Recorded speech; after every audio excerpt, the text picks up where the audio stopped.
Thailand nightlife is not safe. At least that's what people online love to say.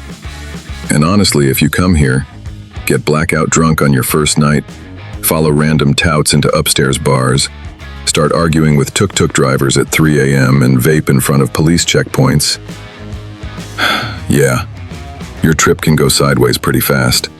But here's the thing.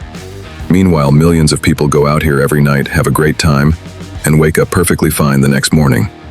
Because Thailand nightlife isn't dangerous in the way many people imagine. Even the best nights of bad decisions still have their own rules here. And if you don't understand those rules, that's usually when the problems start. So tonight, let's talk about the real risks, the fake fears, the scams tourists still fall for, and how to actually enjoy Thailand nightlife without doing something completely stupid. Now honestly, this is probably one of the biggest questions solo travelers have before coming to Thailand. Is the nightlife actually dangerous? And I get why people think that. You open YouTube, Reddit, TikTok, and it's full of stories. Scams, bar fights, tourists getting ripped off, someone waking up with no wallet after a crazy night in Bangkok. But after years around nightlife in Thailand, Pattaya, Bangkok, Phuket, honestly, Thailand is probably one of the places where I personally feel safest going out alone. Not because bad things never happen. They do. Scams happen. Bad nights happen. Stupid decisions definitely happen. But after a while, you start noticing patterns. Most problems usually happen when somebody comes here thinking Thailand works exactly like back home. It doesn't. And that's not necessarily a bad thing, it's just different rules, different culture, different nightlife dynamics. A lot of tourists don't observe first. They jump straight into the chaos, and usually that's where the problems start. Because most nightlife disasters here come from the same few things: ignorance, ego, being way too drunk, or simply making terrible decisions at 2 a.m. Thailand usually isn't the problem. The traveler is. And trust me, I've made enough stupid mistakes myself over the years to notice the difference. So before you walk into Thailand nightlife thinking it's either paradise or complete chaos, let's talk about how this place actually works. Now, one thing that surprises a lot of foreigners in Thailand nightlife. Just because you see everybody doing something does not automatically mean it's fully legal. And honestly, that's probably one of the biggest misunderstandings tourists have here. A lot of things in Thailand operate in these weird gray zones, loopholes, selective enforcement, sometimes yes, sometimes no situations. And that's where a lot of tourists accidentally get themselves into trouble. Not because Thailand is trying to trap tourists, but because many people arrive here assuming, if everybody's doing it openly, then obviously it's allowed. Yeah, not always. Probably the best example right now is vaping. You'll see people vaping in clubs. You'll see vapes sold openly in markets. You'll even see tourists casually smoking them outside bars. But technically, illegal. And every now and then police crackdowns hit hard. Tourists get stopped at checkpoints, clubs get raided, and suddenly what looked completely normal 5 minutes ago becomes a very expensive mistake. Broccoli is another confusing one right now. A lot of tourists still think Thailand is this fully open, happy flower paradise because of all the headlines from the past few years. But the laws keep shifting, interpretations change, and relaxed atmosphere does not mean no rules. Not the same thing. Even alcohol catches tourists off guard sometimes. A lot of foreigners still don't know Thailand has specific alcohol sale hours. Most shops legally sell alcohol only between 11 a.m. to 2 p.m., and then again from 5 p.m. until midnight. So yeah, you'll occasionally see confused tourists standing inside 7-Eleven at 3 p.m., wondering why the cashier suddenly refuses to sell them beer. And then you also have Buddhist holidays. Certain holidays, bars suddenly close, alcohol sales stop completely, and entire nightlife areas go weirdly quiet overnight. Then you also have random checkpoints around nightlife zones late at night. And honestly, most of the time, if you're respectful and not acting like a complete idiot, you'll probably be fine. But this is exactly why awareness matters. Thailand Nightlife rewards people who understand the environment and punishes people who assume too much. And trust me, learning the rules beforehand feels a lot better than learning them from a police officer at 2 a.m. Now let's talk about the part everybody secretly wants to know about. Scams. And yes, nightlife scams in Thailand absolutely exist. Nobody serious is denying that.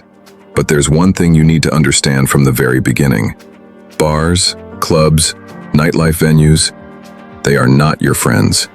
Even when everybody is smiling, even when everybody is acting friendly, even when somebody calls you my brother after knowing you for 6 minutes. At the end of the day, these are businesses, and businesses exist to make money. That's the game. And once you understand that from the beginning, Thailand nightlife suddenly makes a lot more sense. Because the biggest mistake tourists make is emotionally misunderstanding the environment. They walk into nightlife areas assuming friendly atmosphere equals trustworthy environment. Not always. That doesn't mean everybody is trying to scam you either. Most places are completely fine. But nightlife everywhere on Earth has one universal rule. Nothing is free. And the faster you understand that, the easier it becomes to spot situations that feel wrong before they become expensive. Usually, the setup starts outside. Random touts approaching you on the street. Free entry, special show, cheap drinks, best club in Bangkok, ping pong show, sexy show. The more aggressively somebody is trying to pull you inside somewhere, the more careful you should become. Because legitimate venues usually don't need random guys dragging tourists off the street at 1 a.m. Then comes the manipulation part. This is where alcohol starts mixing with pressure, distraction, ego, loneliness, excitement, all at once. A solo traveler walks into a place. Everybody suddenly becomes extremely friendly. Girls sit down instantly. Drinks start appearing. Somebody keeps encouraging, one more drink. And before the tourist even realizes what's happening, the bill is already out of control. And this is exactly why solo drunk tourists are usually the easiest targets. Not because they're stupid. Because nightlife psychology changes people, especially at 2 a.m. Then comes the final stage, the bill shock. Hidden charges, fake menu confusion, mandatory lady drinks, suddenly inflated tabs, security standing near exits creating pressure. And this is where many tourists panic emotionally and make even worse decisions. But a lot of these situations become avoidable once you recognize the pattern early enough. Then outside the venues, you still have the street-level stuff. Pickpockets, fake friendliness, ATM skimming, tuk-tuk rerouting, drivers suddenly knowing a better place. Classic nightlife ecosystem stuff.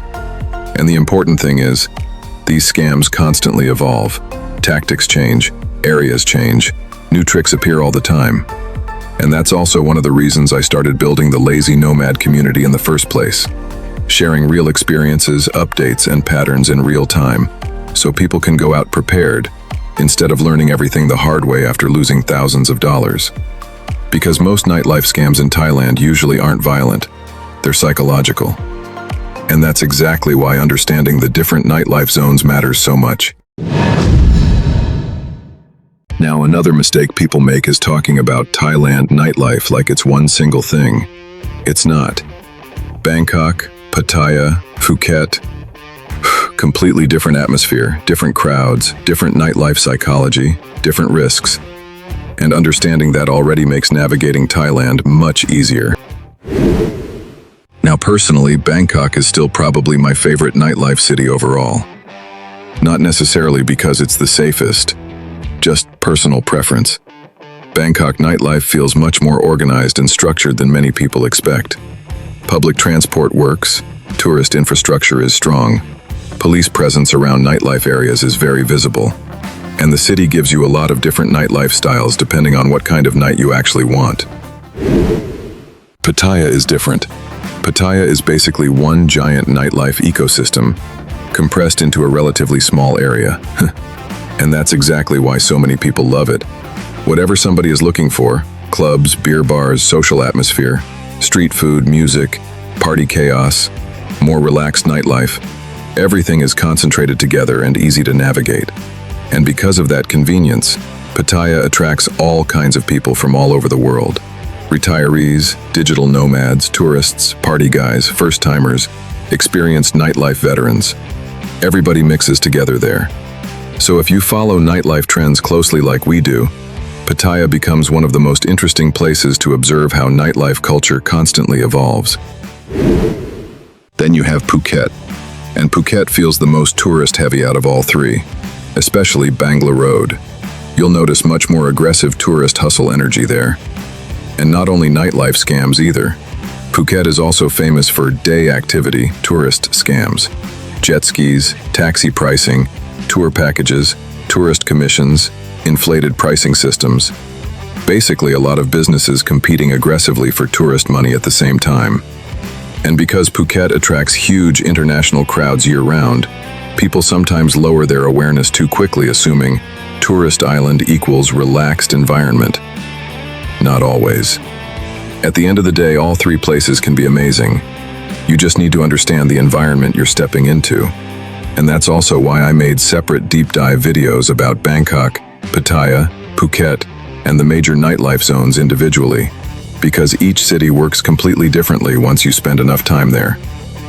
So now I'm curious, if you had 1 month in Thailand and could choose only one nightlife city, where are you going? Now here's the funny part. The most dangerous part of Thailand nightlife usually isn't the bars. It's the decisions people start making after midnight. Because most nightlife problems don't happen immediately. They happen after too many drinks, too much confidence, and people completely forgetting where they are. That's usually when tourists stop observing. And once that happens, small mistakes suddenly become expensive mistakes. So after enough years around Southeast Asian nightlife, you start following a few unwritten rules automatically. Stick to recognized venues. Avoid overly aggressive touts. If somebody is trying way too hard to pull you somewhere, there's usually a reason. Don't try matching everybody else's drinking pace. In nightlife environments, your bad decisions are often profitable for somebody else. Don't flash cash, expensive watches, phones, or jewelry outside venues late at night. Save your hotel address in Thai on your phone before going out. And stay a little more aware once you leave the main nightlife streets. That alone avoids a shocking amount of problems, because the people who usually have the smoothest experiences in Thailand nightlife are rarely the toughest guys in the room. They're usually the people paying attention. Thailand nightlife rewards awareness and punishes overconfidence. If you want realistic Southeast Asian nightlife guides without fake influencer nonsense, subscribe. So, long story short, is Thailand nightlife safe? Yeah, it is. It just requires a minimum level of street-smart awareness. Because the real risks usually aren't random violence or some Thailand is dangerous myth people love spreading online. Most problems come from scams, legal misunderstandings, transport mistakes, getting way too drunk, or simply not paying attention anymore. And trust me, even people like me, who sometimes go headfirst into nightlife chaos, survive just fine. Okay, maybe with a few scars and stupid stories along the way. But that's exactly why I share these experiences now. So maybe you don't have to lose the same money, dignity, or health learning the hard way. Thailand nightlife rewards prepared travelers and punishes careless ones. And if you want deeper nightlife intel, venue breakdowns, real-time updates, maps, and the stuff that simply works better discussed outside YouTube, that's inside the VIP Telegram. It's a community of guys actually living here, traveling here, going out here, and sharing the important things in real time. Thanks for tagging along with Lazy Nomad. Until our paths cross again in the neon-lit streets of Southeast Asia, keep exploring, but always keep it lazy. Good night, and see you on the next adventure.